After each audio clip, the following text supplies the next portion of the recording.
العالمين حمد الشاكرين والصلاة والسلام على خير البرية محمد وآله الطيبين الطاهرين. قال الله تبارك وتعالى في القرآن المجيد: كتاب أنزلناه إليك مبارك ليدبروا آياته وليتذكر أولو الألباب. معزز مہمان گرامی، عزیز طلباء کرام اور میرے ہم مکتب ساتھیوں، السلام علیکم ورحمۃ اللہ وبرکاتہ. اللہ رب العالمین نے جب سے بنی آدم کا سلسلہ پیدائش شروع کیا ہے، تب سے ان کے ہدایت کے لیے مختلف انداز اپنائے، کبھی انبیاء کے ذریعے سے تو کبھی آفاقی دلائل کے ذریعے سے، کبھی کتابوں اور صحیفوں کے ذریعے سے، اور ہمارے امت محمدیہ کے ہدایت کے لیے بھی ایک کتاب نازل فرمائی جو نازل شدہ کتب اور صحیفوں میں افضل ترین کتاب ہے، جو اس نے سب سے افضل رسول محمد مصطفیٰ صلی اللہ علیہ وسلم پر نازل فرمائی.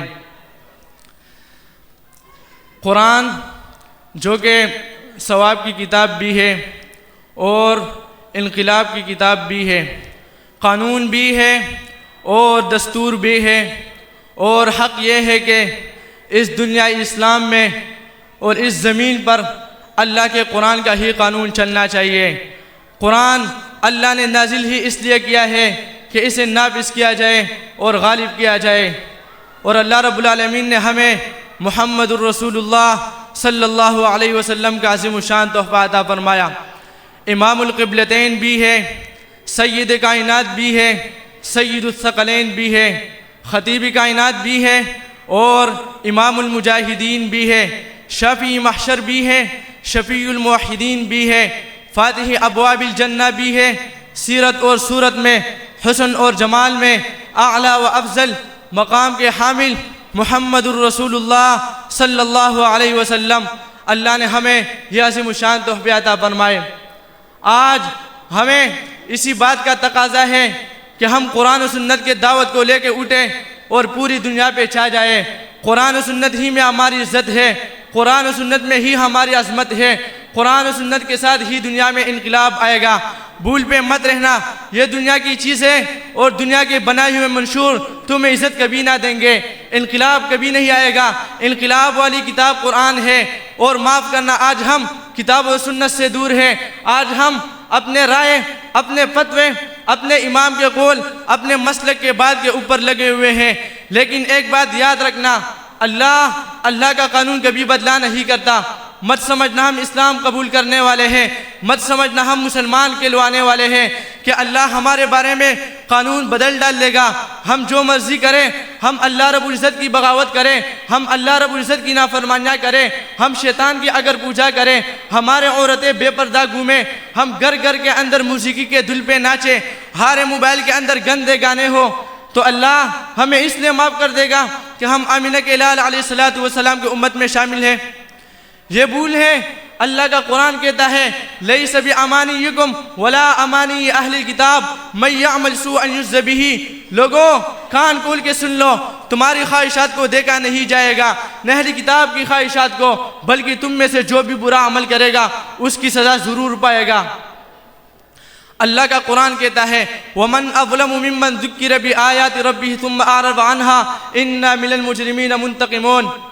اس سے بڑا ظالم کون ہے جسے بار بار سمجھایا جائے، وعظ بھی ہو، درس بھی ہو، خطبے بھی ہو، کانفرنس بھی ہو، جلسہ عام بھی ہو، قرآن بھی ہو، بخاری بھی ہو، مسلم بھی ہو، ابو داؤد بھی ہو، نسائی بھی ہو، ترمذی بھی ہو، ابن ماجہ بھی ہو، غار حرا بھی ہو، غار ثور بھی ہو، مکہ بھی ہو اور مدینہ بھی ہو، اور بدر بھی ہو، احد بھی ہو، خندق بھی ہو، خیبر بھی ہو، حدیبیہ بھی ہو، فتح مکہ بھی ہو، حنین بھی ہو، موتا بھی ہو، تبوک بھی ہو، قادسیہ بھی ہو، یرموک بھی ہو، دعوت بھی ہو، جہاد بھی ہو، قتال بھی ہو، اللہ کا پیغام بھی ہو، پھر بھی ہم سبق حاصل نہ کریں اور اپنے مرضی کرتے چلے جائیں. اللہ کا قرآن کہتا ہے ایسے ظالموں سے ہم خوب نپٹنے والے ہیں. وَلَنُذِيقَنَّهُمْ مِنَ الْعَذَابِ الْأَدْنَى دُونَ الْعَذَابِ الْأَكْبَرِ لَعَلَّهُمْ يَرْجِعُونَ. یہ تو چھوٹے چھوٹے عذاب ہیں، یہ تو چھوٹی چھوٹی بربادیاں ہیں، ڈرو اس عذاب سے جو جہنم کی آگ کا ہے، جو رب کی پکڑ کا ہے، جو اللہ اپنے قانون کو کبھی بدلا نہیں کرتے، اللہ اپنے قانون کو کبھی بدلا نہیں کرتا۔ ہم جو سلوک اسلام کے ساتھ کریں گے، ہم جو سلوک قرآن کے ساتھ کریں گے، ہم جو سلوک آمینہ کے لال علیہ السلام کے فرمان کے ساتھ کریں گے، وہی رب ہمارے ساتھ سلوک کرے گا۔ اور یاد رکھیں، اللہ رب العزت نے ہمارے سامنے مثالیں بیان کی ہے، بگڑے ہوئے لوگوں کی کہانیاں موجود ہیں۔ فَأَمَّا ثَمُودُ فَأُهْلِكُوا بِالطَّاغِيَةِ وَأَمَّا عَادٌ فَأُهْلِكُوا بِرِيحٍ صَرْصَرٍ عَاتِيَةٍ۔ تمہیں یاد ہے اس زمین پر قوم عاد بھی تھی، تمہیں یاد ہے اس زمین پر قوم سمود بھی تھی، تمہیں یاد ہے ان کے ساتھ کیا ہوا تھا؟ جب انہوں نے رب کی زمین پر شرک کیا، جب انہوں نے رب کی زمین پر غیر اللہ کو پکارا، جب انہوں نے رب کی زمین پر گناہ عام کیے، رب نے تباہ کر دیا۔ سخرها علیہم 7 لیال و 8 ایام حسوما۔ آج ہم گانے سنیں، فلمیں دیکھیں، زنا کاریہ ہو، نشہ ہوتا پھرے، عشق و معشوقی کے کھیل کھیلے جائے، بربادی نہ آئے، تباہی نہ آئے، اللہ کا قانون نہیں ہے۔ الم تر کیف فعل ربک باصحاب الفیل۔ یاد رکھو وہ لشکر ہاتھی والا، رب نے ان کو تباہ کر دیا۔ الم تر کیف فعل ربک بعاد ارم ذات العماد التي لم يخلق مثلها في البلاد وثمود الذين جابوا الصخر بالواد وفرعون ذي الاوتاد۔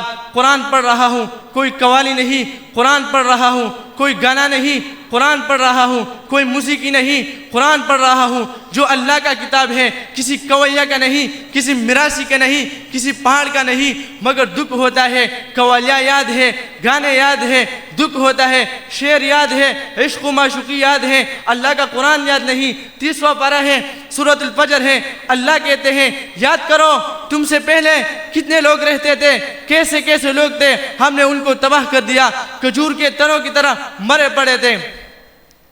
یاد کرو قوم لوط کو، جب انہوں نے گندا کھیل کھیلا، زمین سے اٹھائے گئے، آسمان کے بلندیوں پر لے جائے گئے، پھر زمین پہ تہ مارے گئے، اتنی زمین میں دنسائے گئے کہ نیچے سے پانی نکل آیا۔ کہاں ہے قوم شعیب، کہاں ہے قوم نوح، کہاں ہے وہ لوگ دنیا کے اندر اپنے آپ کو چودھری سمجھنے والے، نمبردار سمجھنے والے، تباہ ہو گئے، برباد ہو گئے۔ قد خلت من قبلکم سنن فسیروا فی الارض فانظروا کیف کان عاقبۃ المفسدین۔ یاد رکھو اگر گناہ اور نافرمانیاں تم بھی کرو گے تو ہم تمہیں بھی سزا دیں گے۔ عزیزان گرامی، غرض یہ ہے اگر ہم نے قرآن کو پس پش ڈال دیا اور قرآن کے احکامات سے درگزر کیا تو ہم بھی پچھلے اقوام کی طرح سزا کے مستحق ہو جائیں گے، اور ہمارے ساتھ وہی ہوگا جو ان کے ساتھ ہوا تھا۔